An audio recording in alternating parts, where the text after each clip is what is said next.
Cease fire का ताल्लुक है। आपको मैं ये बताऊं कि पाकिस्तान डिप्लोमेटिक तौर पर इंटरनेशनल लेवल पे एक्सपोज हो गया और कश्मीर में जो उसने एक दरपर्दा प्रॉक्सी वार जो छेड़ा था वहां भी उसको मुंह की खानी पड़ी, क्योंकि यहाँ के लोग भी अब समझ चुके हैं, उन्होंने पाकिस्तान का अब साथ नहीं दिया।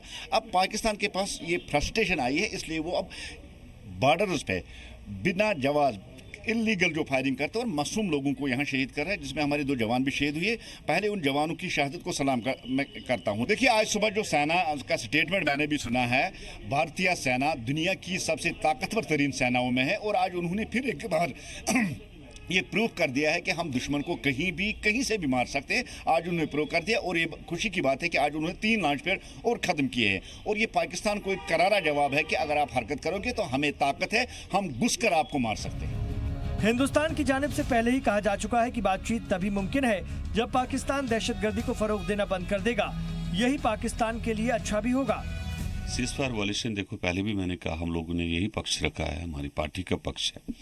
किसी बात का इलाज नहीं है और जहाँ तक लगातार बॉर्डर्स पे सीज फायर हो रहा है, अगर आप आरसपुरा की बात करें, पुंछ की बात करें, करना सेक्टर की बात करें या आप कुपवाड़ा में देखें, तो बिल्कुल ऐसी चीज़ें सामने आ रही है जो कि नहीं होना चाहता। हमने बार बार कहा, जब तक अमन नहीं होगा, पीस नहीं होगा, गरीबी है उनको भी गरीबी हटाना है, अगर उस सिटी कंट्री को भी डेवलपमेंट की तरफ जाना है तो ये सब चीज़ें बंद करनी होगी। तो इलेक्शन कमीशन प्रेस कॉन्फ्रेंस कराता। खबरों में आगे बढ़ेंगे। तंगधार से नीलम वैली की दूरी करीब 23 किलोमीटर है और 23 किलोमीटर दूरी हमले की सलाहियत भी रखता है बोफोर्स। जी हां, वही बोफोर्स जिसने कारगिल की लड़ाई में पाकिस्तान के छक्के छुड़ा दिए थे।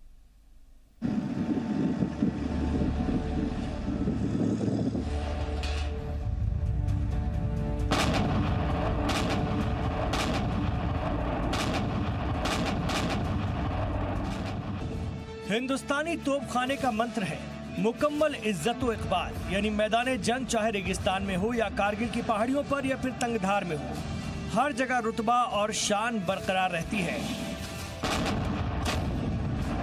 इस वक्त तक जो खबर है हमारे पास, वो 6 से 10 पाकिस्तानी सैनिक मारे गए हैं और तकरीबन इतने ही आतंकवादी भी मारे जा चुके हैं।